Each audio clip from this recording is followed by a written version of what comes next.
Voilà, donc Stambia, on est un éditeur français, éditeur indépendant. Donc les fondateurs de Stambia sont toujours propriétaires de la société, on est totalement indépendant.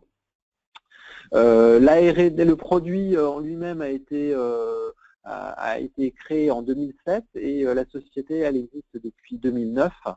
On est basé à Lyon, les équipes de R&D sont à Lyon, le support également est lyonnais.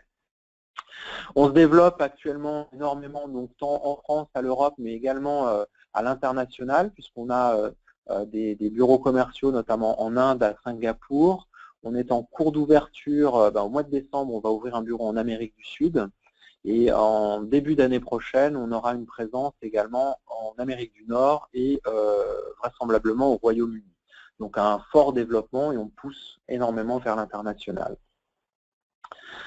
Donc Stambia, c'est un éditeur, on est spécialisé dans l'intégration de données. Notre métier, c'est d'éditer une solution qui aide nos clients à développer des flux. Et ce qui va nous caractériser, c'est que Stambia a vraiment été conçu dans le but de simplifier la vie, d'offrir une nouvelle façon de concevoir ces flux et d'apporter beaucoup d'agilité aux utilisateurs, d'améliorer la productivité dans ces phases de développement et de maintenance de flux, tout en garantissant des performances qui soient de tout premier plan, avec des flux qui vont complètement tirer parti de la performance du système d'information sous-jacent. Donc nous y reviendrons. Donc Stambia, en fait, va avoir un certain nombre d'éléments différenciants, va être en rupture par rapport à certaines solutions traditionnelles du marché. Et notamment, donc, toutes ces caractéristiques de Stambia sont notamment liées au fait qu'aujourd'hui, le système d'information, on n'est plus cantonné dans un système d'information assez traditionnel où on va faire des interfaces entre les applis, les supports classiques de l'information dans le système. On a tout un tas de nouveaux challenges, de nouvelles initiatives qui vont apparaître, avec notamment le développement d'applications dans le cloud qui vont nécessiter des interfaces assez particulières. De plus en plus de clients également qui ont des problématiques liées à de l'IoT, les études d'influence sur les réseaux sociaux, le développement d'applications autour de la mobilité, et puis naturellement toutes les initiatives autour du big data. Tous ces nouveaux projets vont venir un petit peu chambouler la manière traditionnelle d'entrevoir l'interconnexion entre ces applications, vont avoir également des impacts sur la rapidité de développement. On n'est plus dans des cycles de développement traditionnels, on est vraiment de plus en plus souvent dans l'exploratoire, dans l'agilité, dans le besoin de rapidité de conception. Donc Stambia est vraiment là pour offrir toutes ces, on va dire, un mode de conception qui soit crédible dans l'intégralité de ces initiatives. Donc comme je vous le disais, Stambia, c'est un certain nombre d'éléments différenciants par rapport au marché. Et notamment, le premier élément différenciant, c'est dans la façon dont on va créer des interfaces, dans la façon dont on va créer des flux. Et on comprend l'intérêt quand on se penche sur la manière traditionnelle de concevoir des flux dans des solutions classiques du marché, où on va être dans un mode de développement qui est très procédural, où on va concevoir de bout en bout un process d'extraction, de transformation de données. Process qui est souvent assez technique. Le mode de fonctionnement est assez intuitif, mais va vite être assez complexe à maintenir parce qu'on a très vite des flux qui sont très durs à lire avec une multitude de boîtes de transformation où on se perd un peu entre les opérations techniques et les règles de transformation métier. On est également très vite confronté à la forte répétitivité des actions à mener. Si on prend par exemple le rejet des données en erreur dans les flux, c'est des choses qu'on va développer systématiquement d'un flux à l'autre. Donc souvent, l'approche traditionnelle de conception des flux, bien qu'assez graphique, manque clairement de fluidité et de productivité dans la conception du processus. Dans Stambia, on va avoir une approche qui est vraiment innovante, vraiment différenciante. L'utilisateur va être amené à se concentrer sur la donnée, et seulement la donnée, au travers de mapping. Donc on va mettre en place, on va mapper des données sources dans des données cibles. Ce mapping va également comporter toutes les règles de transformation métier, et uniquement les transformations métiers, donc toutes les règles de gestion qu'on va vouloir appliquer à ces flux. Et puis, on va appliquer sur ces mappings des templates qui vont permettre à Stambia, à partir de ce mapping et de ces templates, de développer de manière entièrement automatique l'intégralité du processus. Donc, on le voit, on a à la fois une simplicité dans la lecture, puisque c'est beaucoup plus facile de lire un mapping qui ne contient que des transformations de données qu'un processus dans son intégralité. La productivité, elle est énormément liée au fait que Stambia va générer un certain nombre d'actions de manière complètement automatique. Je citais tout à l'heure les données en rejet, ce sont des choses qui vont être prises de manière automatique par l'outil. Donc on a vraiment une accélération, une simplification de la conception des flux. Ça, c'est le premier élément différenciant. Après, Stambia va être à contre-pied de ses concurrents dans l'architecture même de l'outil. À savoir que les outils de transformation de données sont très souvent basés sur des moteurs de transformation propriétaires qui vont être embarqués par des serveurs dédiés, par des serveurs d'application dédiés. Donc toute la puissance de transformation va être portée par cette couche de transformation et donc par ce serveur de transformation. Donc ce qui va faire la puissance de transformation, c'est la taille de ce serveur. Donc quand on va être confronté notamment à des besoins de performance importants, dans le cadre de Pliant par exemple, type Teradata, Netezza, ou dans le cadre de clusters Hadoop ou de choses comme ça, il va falloir en face avoir un serveur qui soit le plus performant possible et donc le plus coûteux possible. Souvent les coûts sont liés. Et puis c'est une plateforme supplémentaire qu'il va falloir administrer. Donc Stambia, lui, va s'affranchir de ce moteur de transformation et va faire porter la transformation, va déléguer cette transformation aux moteurs de base de données qui vont être exploités dans le système d'information. Donc ça a un certain nombre d'intérêts, notamment de simplifier considérablement l'architecture, de diminuer les coûts puisqu'on s'affranchit de ce serveur de transformation, et puis on va s'appuyer vraiment sur des outils qui sont extrêmement performants. En général, les moteurs de base de données ont tout ce qu'il faut pour charger la donnée de manière performante, la transformer au travers de langages de transformation type SQL, par exemple. Donc tout ceci, Stambia va vraiment s'appuyer sur la force de ces outils-là. Qui plus est, on a une totale scalabilité puisque dès que les systèmes de production vont être upgradés pour des besoins de performance, la performance de transformation des flux va suivre naturellement. Et donc ce sera toujours proportionnel aux moyens qu'on va vouloir y mettre au niveau de la production. Donc ça, ce sont vraiment les deux éléments clés qui vont faire l'identité de Stambia. En termes d'architecture technique, alors là je vais avancer un peu plus rapidement. En termes d'architecture technique, en fait, Stambia va s'appuyer sur trois modules. Donc l'empreinte sur le système d'information, elle est relativement faible. On va avoir trois modules très spécialisés. Alors le premier, c'est le designer, c'est l'outil qui va être utilisé au quotidien pour la conception des flux par les utilisateurs, donc qui va vraiment servir à la conception, l'outil le plus visuel. Le deuxième élément de l'architecture de Stambia, ce sont des runtime. En fait, ce sont des agents Java qui vont être postés sur le système d'information et qui vont exécuter ces flux.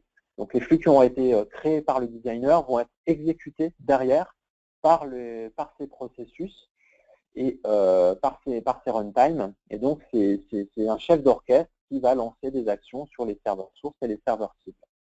Et puis le troisième élément, c'est un outil qui s'appelle Production Analytics et qui va permettre de piloter tout ceci. Donc à la fois d'effectuer des mises en production sur les différents runtime qu'on aura déployés au travers du système d'information, et puis qui va permettre de faire le suivi d'exécution, donc de vérifier la bonne exécution des flux sur les flux qui auront été lancés et schedulés. Et puis donc Stambia s'appuie également sur un serveur de versionning qui va permettre donc de gérer l'intégralité des versions et du référentiel.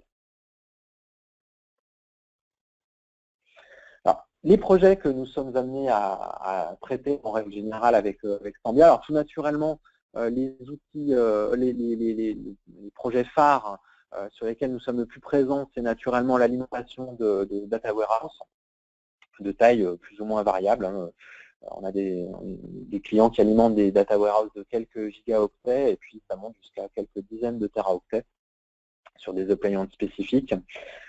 De plus en plus de clients vont coupler leur data warehouse avec des initiatives soit dans le cloud, avec des stockages de données sur des plateformes cloud, dans de l'applicatif cloud, mais également de plus en plus de clients vont coupler leur BI avec des initiatives de big data. Nous sommes également présents dans le domaine du Master Data Management, soit par le biais d'un module spécifique commercialisé par Stambia, soit en alimentation de structures MDM tiers. Un point sur lequel Stambia est particulièrement apprécié, c'est tout les projets autour de web services, puisque Stambia nous permet très facilement d'accéder à des web services, mais également de publier des processus sous forme de web services, d'exposer des web services en quelques clics. Donc on a un gain de productivité qui est très important sur ces sujets. On a également beaucoup de clients qui vont faire de l'échange point à point entre applications, donc tirer des flux directement d'application à application. Et puis enfin des projets très orientés EAI, avec une illustration tout à l'heure pendant la présentation, avec la notion d'Active Data Hub qui va venir remplacer un outil d'EAI. L'Active Data Hub, c'est une structure de données qui va permettre des échanges entre applications et qui va être totalement synchronisée, alimentée et synchronisée au travers de l'ETL. Donc, à la suite de cette présentation, je vous propose de voir un cas pratique. Je vais passer la parole à Pierre-Olivier. Bonjour à tous. Donc, pour ce cas pratique, nous allons voir comment Stambia peut être utilisé pour mettre en place Salesforce au sein d'une entreprise qui a déjà ses données stockées dans un système existant, dans son système d'information existant, et qui va donc vouloir mettre en place Salesforce avec une première phase qui va consister à initialiser Salesforce avec les données existantes. Donc vraiment une problématique de migration. Pour cela, on va utiliser Stambia. Stambia qui va permettre d'extraire les données du système d'origine et d'alimenter Salesforce, tout simplement. Donc ce que je vais faire, c'est basculer directement sur le designer de Stambia, qui est notre outil qui permet donc les développements, pour voir comment cette initialisation se passe. Alors, avant de commencer la partie démonstration, je vais présenter rapidement le designer. Donc le designer est basé sur une plateforme Eclipse, donc un standard reconnu dans le monde du développement, et Stambia va permettre de gérer essentiellement 3 types de fichiers. Tout d'abord, les fichiers de métadonnées qui vont permettre de voir les structures que nous allons manipuler. C'est le point de départ de tout développement dans Stambia. Donc typiquement, on va pouvoir se connecter à une base de données, récupérer la définition des différentes tables qui la composent, avec les colonnes, les PK, les FK, etc. Donc je passe rapidement sur le sujet parce que c'est quelque chose d'assez standard dans le monde de l'intégration de données. De la même manière, on va pouvoir reverser des fichiers XML. Ce qui va être intéressant de voir ici, c'est que sur un fichier XML, la structure devient hiérarchique, c'est-à-dire qu'on représente le fichier XML tel qu'il existe, donc comme étant une succession d'éléments et d'attributs qui peuvent aussi contenir d'autres éléments. Donc la structure hiérarchique est représentée nativement dans l'outil, ce qui va apporter une énorme souplesse à l'utilisation derrière. Et comme notre cas s'appuie aussi sur du Salesforce, pour Salesforce, on va tout simplement se connecter au système Salesforce et récupérer la définition des structures qui composent le système. Par exemple, je vais vouloir reverser tout ce qui concerne des objets qui s'appellent démos. Donc c'est des objets que j'ai créés dans Salesforce, des objets spécifiques. Bien sûr, on va gérer de la même manière les objets standards, hein, bien évidemment, qui peut le plus, peut le moins. Et donc, on retrouve ici la structure avec les différents champs et aussi, nous verrons ça après, la structure d'échange quand on va communiquer avec le système Salesforce. Donc ça, c'est le premier type de fichier dans Stambia, les fichiers de métadonnées, qui sont le point de départ de Stambia. Deuxième type de fichier, vous allez pouvoir créer des mappings. Le mapping, l'objectif d'un mapping, c'est de transformer un ensemble de données sources pour alimenter une ou plusieurs cibles, que ce soit une table, un fichier, un objet Salesforce, comme nous le verrons. Et sur ces objets, nous appliquons les templates dont a parlé Jean-Noël tout à l'heure. Les templates qui sont les modèles de processus qui vont permettre de générer le processus technique. Donc le mapping, c'est vraiment se préoccuper du quoi. Qu'est-ce que je veux faire avec ma donnée? Et le template va s'occuper du comment. Comment techniquement je vais mettre à jour mon système cible à partir de mes données sources.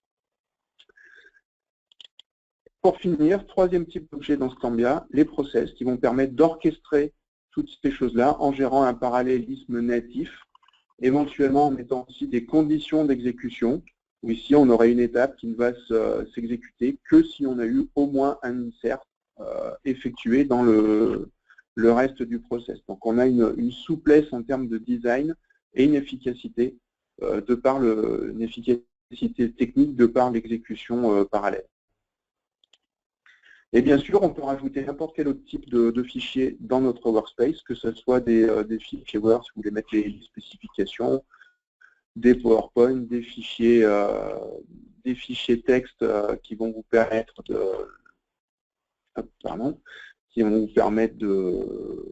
faire des jeux de test, par exemple. Enfin, voilà, vous pouvez mettre tout type de fichier. Le workspace le supporte nativement. Ensuite, donc, on a un certain nombre de vues. Je suis passé très rapidement dessus. Donc, les vues qui sont situées en bas de l'écran, qui vont permettre de zoomer sur certaines propriétés des objets en cours d'édition. Donc là, je vais revenir sur notre démo, d'une part avec l'initialisation de notre système Salesforce à partir de la base de données existante. Donc pour ça, j'ai créé un process qui va alimenter donc, deux objets dans Salesforce. Le premier, c'est des customers. Donc vous voyez ici un mapping où il y a donc en source la table des customers, en cible l'objet customer dans Salesforce. De la même manière, j'ai ici aussi un objet source pour charger les emails. Je vais les charger dans Stambia et nous verrons aussi que nous pouvons récupérer les erreurs de données à l'exécution. Donc je vais exécuter ce process. Alors je pars d'un environnement Salesforce, vous voyez, qui est entièrement vide. J'espère que ça n'a pas encore tourné. OK. Donc l'alimentation se passe. Et là, je vais pouvoir aller dans mon Salesforce et je vais voir mes données qui ont été chargées. En termes de monitoring, dans Stambia, je vais voir un certain nombre de statistiques où je vais voir que j'ai inséré 153 objets dans mon Salesforce. Et par contre, j'ai une erreur. Je peux zoomer, je vois que l'erreur vient ici de l'alimentation des emails. Et donc, je vais tout simplement aller consulter ma table d'erreur. Et je vais voir que dans cette table d'erreur, j'ai un email qui n'a pas été chargé. Donc là, en termes d'initialisation, vous allez avoir la garantie que vos données sont de bonne qualité, puisque vous trappez les erreurs. Vous pouvez corriger votre système source de manière à ce que les données puissent charger. Donc, un projet de migration, d'initialisation de Salesforce, très rapidement et très simplement mis en œuvre avec une excellente qualité de données. Deuxième étape de cette démonstration, nous allons voir maintenant comment nous allons, maintenant que notre système Salesforce a été alimenté, nous allons synchroniser les deux systèmes entre eux. Pour cela, nous allons mettre en place au milieu un Active Data Hub. Alors, un Active Data Hub, ce n'est pas un produit en tant que tel vendu par Stambia, c'est un principe d'architecture. Donc, nous allons utiliser Stambia pour mettre en place un Active Data Hub.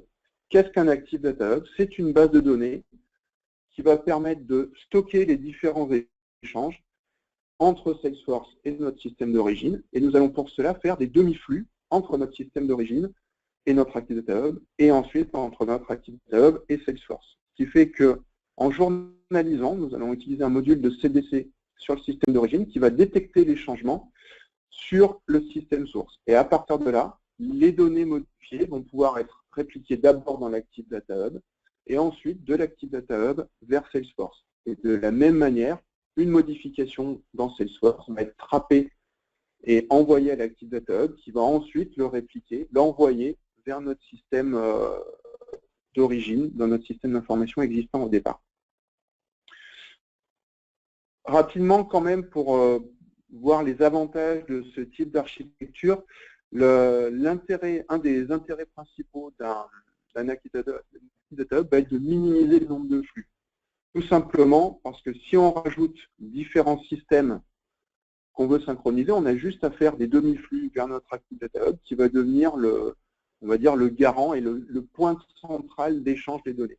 Et si on imagine ce type d'architecture, bien sûr, les données qui sont échangées sont envoyées et ensuite, j'allais dire, broadcastées, diffusées sur les différents systèmes à chaque fois, quelle que soit la source de données, on synchronise comme ça nos différents systèmes. Maintenant, si on imagine le même genre d'entreprise sans l'Active Data Hub au milieu, on se retrouve avec un plat de spaghetti qui peut commencer à être un petit peu plus compliqué à gérer. Donc l'intérêt de l'Active Data Hub ici sera à terme de minimiser le nombre de flux et d'avoir une architecture, j'allais dire, compréhensible des échanges de données. Alors, ce que je vais faire, je vais lancer l'initialisation de mon environnement. Et en même temps, on va regarder comment se passe cette réplication. Donc je l'ai découpé, j'ai mis ça dans un seul et même process avec donc la synchronisation de Salesforce vers notre Active Data Hub et ensuite dans l'autre sens de l'Active Data Hub vers Salesforce. Et de la même manière, on va voir ici les échanges entre notre système d'origine vers l'Active Data Hub et de l'Active Data Hub vers le système d'origine. Alors là, c'est pour la démo que j'ai tout regroupé dans un seul et même process pour simplifier la vision de cette chose-là.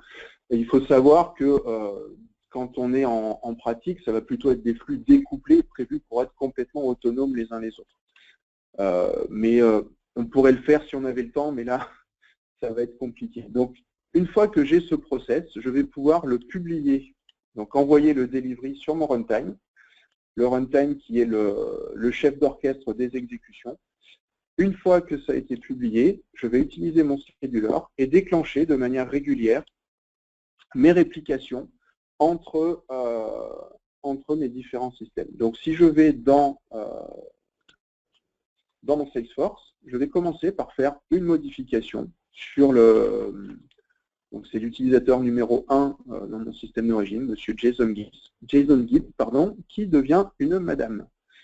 Donc si je regarde ensuite en termes de données, donc je vais aller me connecter ici à mon Active Data Hub. Hop. Et je vais ouvrir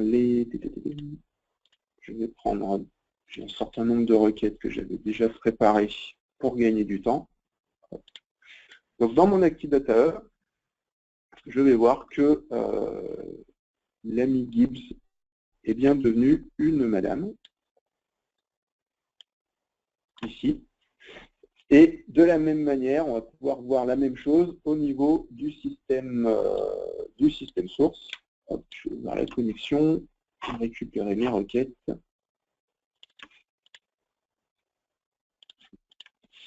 Voilà. Et donc, de la même manière, dans notre système d'origine, les données ont bien été synchronisées. Vous voyez ici que grâce au scheduler, notre scheduler avancé, le process de réplication tourne en boucle, en continu, et donc tout est synchronisé entre les différents systèmes. Alors, ce qu'il faut savoir en termes de temps d'exécution, ici, on a un réseau d'une qualité, on va dire, moyenne. Donc, il faut savoir que qu'avec un véritable réseau très efficace, on est sur des temps d'exécution de l'ordre de la dizaine de secondes. Et à titre de comparaison, le connecteur Outlook pour Salesforce, lui, a un temps de réplication de 1 minute. Au maximum, c'est 1 minute entre une modification et la réplication d'un Outlook. pour donner un peu des ordres de grandeur. Là, ce que je vais faire une application dans l'autre sens où je vais mettre à jour donc là une modification en masse dans mon système source où je vais mettre toutes les compagnies qui sont à nul, je vais dire que c'est Stambia.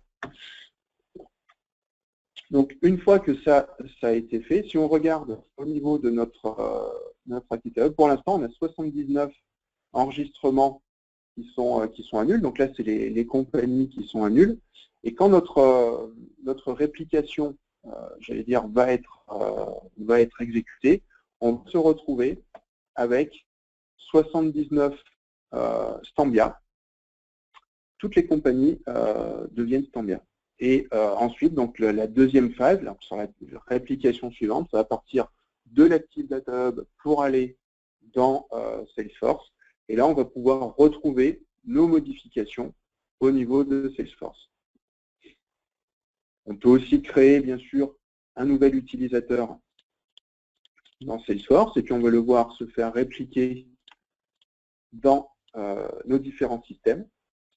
Donc là, notre enregistrement a été créé. Si je regarde, pour l'instant, dans mon Active Data Hub, il a déjà été créé. Et on va le retrouver ensuite au niveau de notre système cible. Donc on va attendre la prochaine réplication. Là, il est encore en train de tourner. Et là, ça devrait aller assez vite maintenant. Je vais lui donner 2 secondes. Voilà, la réplication a été faite. Et on peut bien sûr aussi créer au niveau de notre système d'origine un nouvel utilisateur. Cet utilisateur va être répliqué dans notre système, dans notre Active Data Hub. Ce qui va être intéressant de voir, c'est que dans un premier temps, il y a un certain nombre de champs ici issus de Salesforce qui ne vont pas être initialisés. Tout simplement parce que notre enregistrement venant du système d'origine, les informations Salesforce ne sont pas encore connues. Et ensuite, sur l'exécution suivante, l'enregistrement va être mis à jour depuis Salesforce pour synchroniser tout ça et donc avoir une vision cohérente de la donnée dans notre Active Data Hub. On va lui laisser le temps d'arriver. Je pense que sur la prochaine exécution, on devrait être bon. Donc voilà pour vous donner une rapide vision d'ensemble de ce principe d'architecture. Encore une fois, c'est une illustration de ce que nous pouvons faire avec Stambia. C'est mettre en place un Active Data Hub, mais comme le disait Jean-Noël, ça peut être des projets de type BI, des projets de type Cloud, Big Data, etc. Stambia est un outil qui va vous permettre de mettre en place différents systèmes, différents principes d'architecture, de par sa souplesse et son efficacité. Voilà pour la démonstration technique. Ce que nous vous proposons maintenant, c'est de passer